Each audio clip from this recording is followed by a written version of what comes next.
We love board games here at Nerd News Social, and we're checking out Legendary. Now, I've owned this game for quite a bit. I got a lot of the expansions. I love this game.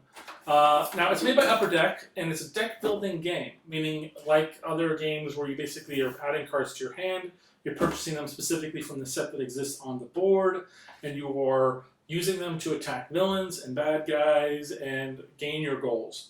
So, on your turn, let me open it up and show you some of the things that are in here. You have your board map, which has multiple things specifically on it.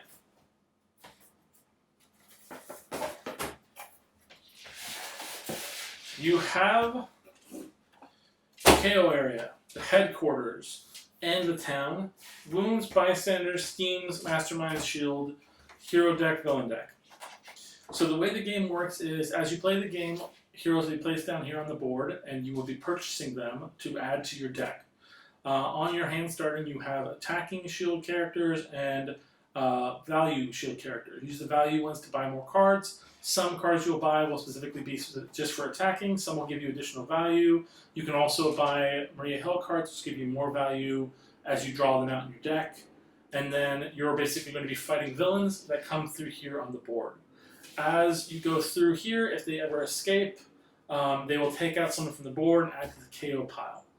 Each game will specifically have a mastermind of your choice or your scenario to basically be here on the board, and they are aiming for their goals, which are schemes. Scheme cards will be hidden directly in the villain deck, and once the scheme card is revealed, you specifically immediately deal with the scheme. It can be things like opening portals, bystanders are taken, and then fail conditions apply with whatever the scheme specifically is. So if, for instance, you have a certain number of people that are basically being captured or murdered or killed, and then they'll immediately win if it gets to that condition.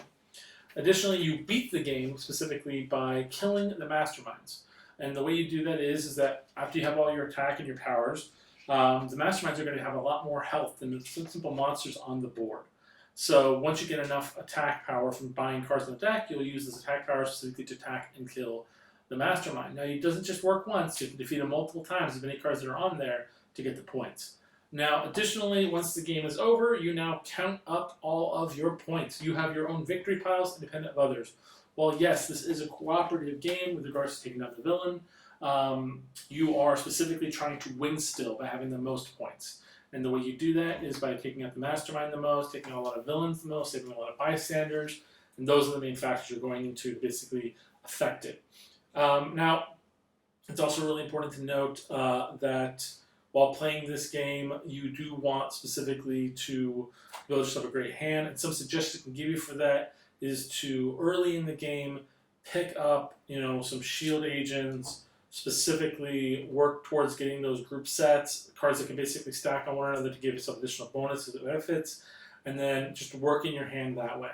Doing that is going to be great, and the way I like to think of this game is that we are S.H.I.E.L.D commanders, similar to like Maria Hill, similar to Nick Fury, and we all have our own personal superhero teams that we are commanding for the purposes of taking down the villain and solving and saving the day. So if you're really into Marvel characters, I definitely recommend checking it out. It's a lot of fun. You have some really good options, especially with the expansions. A lot of really cool characters. Now, we've picked up the Fantastic Four expansion, personally. We've picked up the Paint the Town Red expansion. And then we've also picked up Marvel Noir. And these will give us new heroes, new characters. For instance, the Fantastic Four characters. You'll gain Spider-Man characters, specifically with Paint the Town Red. And then with Noir, you get a little bit more of the same characters, but they're going to be different versions.